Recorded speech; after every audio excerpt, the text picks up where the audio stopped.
মধ্যরাতে জারি করা ডক্টর ইউনূস সরকার এক অধ্যাদেশ নিয়ে পড়ে গেছে হইচই।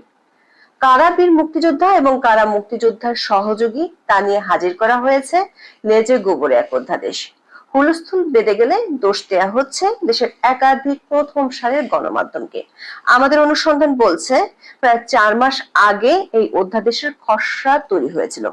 তখনও সংবাদ মাধ্যমগুলোতে একযোগে একই খবর ছাপা হয়েছিল। এমনকি গত 15ই মে অনুষ্ঠিত উপদেষ্টা পরিষদের বৈঠকে মুক্তিযোদ্ধার সংজ্ঞা না পাল্টানোর মত দিয়েছিল। মুক্তিযোদ্ধার সহযোগীর কোনো অপশন না রাখার সিদ্ধান্ত হয়েছিল সেই বৈঠকে। আবার তড়িঘড়ি করে সংশোধন করতে গিয়ে ঘটিয়ে ফেলেছে আরো বিপত্তি। নতুন অধ্যাদেশে একই ব্যক্তিকে কোথাও বলছে মুক্তিযোদ্ধা, আবার কোথাও মুক্তিযোদ্ধার সহযোগী। এই অধ্যাদেশে নানা অসঙ্গতি, ইচ্ছেমাফিক সংজ্ঞা নির্ধারণ এবং বাংলাদেশের স্বাধীনতার ইতিহাসে অনন্য ভূমিকা পালন করা গুরুত্বপূর্ণ অনেকেই হারিয়েছেন বীর মুক্তিযোদ্ধার স্বীকৃতি। প্রশ্ন উঠেছে, সরকার কি নিজের দোষ ঢাকতেই গণমাধ্যমের উপর দোষ দিচ্ছে? রিসেট বাটন চেপে নতুন ইতিহাস তৈরি করতে গিয়ে গোলক দাদার মধ্যে পড়ে গেল ডক্টর ইউনূসের উপদেষ্টা পরিষদ। জানতে চলুন যাওয়া যাক বিশ্লেষণে। মঙ্গলবার মধ্যরাতে বাংলাদেশের কয়েকটি প্রথম সারির জাতীয় দৈনিকের অনলাইন ভার্সনে একটি খবর প্রকাশিত হয়। খবরটির শিরোনাম ছিল মোটামুটি একই রকম, বঙ্গবন্ধু এবং জাতীয় 4 নেতা সহ 4 শতাধিক নেতার মুক্তিযুদ্ধের স্বীকৃতি বাতিল। নতুন অধ্যাদেশটিতে তাদেরকে মুক্তিযোদ্ধা নয়, মুক্তিযোদ্ধার সহযোগী হিসেবে বিবেচনা করা হবে। সমকাল, যুগান্তর, কালের কণ্ঠ, ইত্তেফাক ও বিডি নিউজ 24 সহ একাধিক সংবাদ মাধ্যমে এমন খবর প্রকাশিত হয়। সংবাদ মাধ্যমগুলোর খবরে বলা হয়েছিল, মঙ্গলবার রাতে জাতীয় মুক্তিযুদ্ধ কাউন্সিলের নামে জারি অধ্যাদেশে অবশ্য বলা হয়, যারা রণাঙ্গনে অস্ত্র হাতে যুদ্ধ করেছেন তারা মুক্তিযোদ্ধা, বাকিরা মুক্তিযোদ্ধার সহযোগী। এই ঘোষণার পর দেশ বিদেশ থেকে তুমুল শোরগোল শুরু হয়। বহু মানুষ মুক্তিযুদ্ধের প্রধান সেনানী শেখ মুজিবুর রহমান ও তার ঘনিষ্ঠ সহযোগী তাজউদ্দিন, সৈয়দ নজরুল ইসলাম ও ক্যাপ্টেন এম মনসুর আলীর অবমাননায় তীব্র ক্ষোভ উগরে দেন। দর্শক, 3রা জুন যে অধ্যাদেশটি গভীর রাতে জারি করা হয়েছে সেটি কোনো নতুন আইন বা অধ্যাদেশ নয়, বরং এটি ছিল 2022 সালে আওয়ামী লীগ শাসনামলে প্রণীত জাতীয় মুক্তিযোদ্ধা কাউন্সিল আইনের সংশোধনী, যেটি 2022 সালের 15 নম্বর আইন নামে পরিচিত। আওয়ামী লীগের এই আইনটিও ছিল আগের আরেকটি আইনের সংশোধনী, সেটি পাশ হয়েছিল 2002 সালে।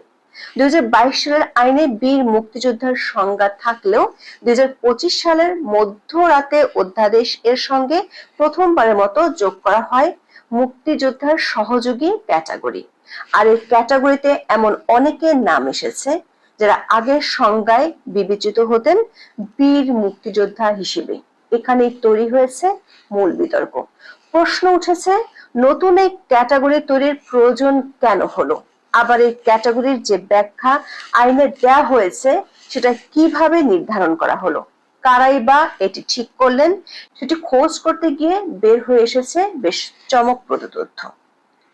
দর্শক, সরকার এখন যে দাবি করছে গণমাধ্যমগুলো ভুল তথ্য ছাপিয়েছে, একই ধরনের তথ্য গত 16 ডিসেম্বর থেকে মার্চ পর্যন্ত সময় দেশের কোনো না কোনো গণমাধ্যমে ছাপা হয়েছে। 16 ডিসেম্বর কালের কণ্ঠে, 5 ফেব্রুয়ারি বিজনেস স্ট্যান্ডার্ড ও আজকের পত্রিকায়, 17 ফেব্রুয়ারি দৈনিক সমকালে, 26 মার্চ দৈনিক প্রথম আলোতে এ নিয়ে খবর প্রকাশিত হয়েছিল। সবগুলো সংবাদে মুক্তিযোদ্ধার সংজ্ঞা পাল্টানো আর মুক্তিযোদ্ধার সহযোগীর সংজ্ঞার কথা বলা হয়েছে। 5 ফেব্রুয়ারি প্রকাশিত হওয়া খবরে বলা হয়েছে, মুক্তিযোদ্ধার স্বীকৃতি থেকে বাদ যাচ্ছে বঙ্গবন্ধুর নাম। 17 ফেব্রুয়ারি প্রকাশিত সমকালের খবরে বলা হয়েছে, মুক্তিযোদ্ধা আর মুক্তিযোদ্ধার সহযোগীর যে সংজ্ঞা খসড়া অধ্যাদেশে দেওয়া হয়েছে তা নিয়ে সরকারের কাছে ব্যাপক আপত্তি জানিয়েছেন মুক্তিযোদ্ধারাই। খবর হলো, সরকার মানে উপদেষ্টা পরিষদ চায়নি মুক্তিযোদ্ধার সংজ্ঞা পাল্টিয়ে কোনো বিতর্কে জড়াতে। তাহলে কেন হলো এমন অধ্যাদেশ? চমকপ্রদ তথ্য হলো, 15 মে উপদেষ্টা পরিষদের 28তম বৈঠক অনুষ্ঠিত হয়। সে বৈঠকে অধ্যাদেশটির খসড়া উপস্থাপন করে মুক্তিযুদ্ধ বিষয়ক মন্ত্রণালয়। অধ্যাদেশটির নাম ছিল জাতীয় মুক্তিযোদ্ধা কাউন্সিল আইন 2022 সংশোধনের উদ্দেশ্যে জাতীয় মুক্তিযোদ্ধা কাউন্সিল খসড়া সংশোধন অধ্যাদেশ 2025। দর্শক, 18 মে ডেইলি স্টারে এই খবরটি পড়তে পারেন, যার শিরোনাম ছিল মুক্তিযোদ্ধার সংজ্ঞা পরিবর্তনের প্রস্তাবে সায় দিল না উপদেষ্টা পরিষদ। খবরটিতে বলা হয়, মুক্তিযোদ্ধার বিদ্যমান সংজ্ঞা পরিবর্তনের প্রস্তাব করা হলে উপদেষ্টা পরিষদ তা গ্রহণ করেনি। এ কারণে মন্ত্রণালয়ের প্রস্তাব অনুযায়ী পরিবর্তন হচ্ছে না মুক্তিযোদ্ধার সংজ্ঞা। ডেইলি স্টারের খবরে জোরালোভাবে দাবি করা হয়েছে, সংজ্ঞা পরিবর্তনের প্রস্তাব উপদেষ্টা পরিষদ গ্রহণ না করার বিষয়টি সরকার অন্তত 4টি উচ্চ পর্যায়ের সূত্র দ্য ডেইলি স্টারকে নিশ্চিত করেছে। ডেইলি স্টার খবরটিতে আরো বেশ কিছু চমকপ্রদ তথ্য আছে। বলা হয়েছে, এর আগে মন্ত্রিপরিষদ বিভাগের একটি আইন বিশেষজ্ঞ প্যানেলে মুক্তিযোদ্ধার সংজ্ঞা পরিবর্তনে জটিলতা তৈরি হতে পারে বলে মুক্তিযুদ্ধ বিষয়ক মন্ত্রণালয়কে পরামর্শ দিয়েছিল, কিন্তু মন্ত্রণালয় তাতে কর্ণপাত করেনি। এরপর খসড়া প্রস্তাবটি উপদেষ্টা পরিষদে উপস্থাপন করা হলে পরিষদও সেই পরিবর্তনের প্রস্তাব নাকচ করলো। আওয়ামী লীগ আমলেও সহযোগী মুক্তিযোদ্ধাদের তালিকা করার একটি নীতিগত সিদ্ধান্ত নেওয়া হয়েছিল। তৎকালীন মুক্তিযুদ্ধ বিষয়ক মন্ত্রণালয়ের মন্ত্রী আকাম মোজাম্মেল হক বিদ্যমান বীর মুক্তিযোদ্ধার বাইরে মুক্তিযুদ্ধের সহযোগীদের নতুন একটি তালিকা করার উদ্যোগ নিয়েছিলেন, যদিও সেটা আলোর মুখ দেখেনি। দর্শক, 15 মে অনুষ্ঠিত উপদেষ্টা পরিষদের বৈঠকে সিদ্ধান্ত হয় 2022 সালের আইনে মুক্তিযুদ্ধের যে সংজ্ঞা ছিল সেটি রাখা হবে। উপদেষ্টা পরিষদের সিদ্ধান্ত অনুযায়ী সহযোগী মুক্তিযোদ্ধা বলতে কিছু থাকার কথা নয়। তাহলে প্রশ্ন হলো, সরকারের মধ্যে আরো অনেক সরকার আছে যারা উপদেষ্টা পরিষদের সিদ্ধান্তকে পাশ কাটিয়ে নিজেদের মতো করে মুক্তিযোদ্ধার সংজ্ঞা ঠিক করে অধ্যাদেশ জারি করলো। প্রশ্ন হলো, তারা কারা? সেটি খোঁজার দায়িত্ব সরকারের। আমরা কিছু হিন্টস দিতে পারি মাত্র। আইন ও মুক্তিযোদ্ধা মন্ত্রণালয় ছাড়া এই অধ্যাদেশ কোনোভাবেই পাশ হওয়া কথা নয়। দর্শক, খবর হলো, উপদেষ্টা পরিষদের সিদ্ধান্তকে পাশ কাটিয়ে সরকার একটি গ্রুপ তড়িঘড়ি করে অধ্যাদেশটি মধ্যরাতে প্রকাশ করেছে। নতুন করে অধ্যাদেশটিতে কিছু শব্দ যোগ করে দিয়ে এখন পড়েছে বেকায়দায়, যার কারণে অধ্যাদেশটিতে আছে অসঙ্গতি, এক অনুচ্ছেদের সাথে আর এক অনুচ্ছেদের বিভ্রান্তি। ধরা পড়ে যাচ্ছে সুকৌশলে ইতিহাস বদলে দেওয়ার তৎপরতাও। সকাল থেকে যখন অধ্যাদেশটি নিয়ে সমালোচনার ঝড় বইছিল, তখন পরিস্থিতি সামাল দিতে দুপুরে সংবাদ সম্মেলন ডাকেন মুক্তিযুদ্ধ বিষয়ক উপদেষ্টা ফারুকী আজম। তিনি বলেন, এটা ভুল বোঝাবুঝি।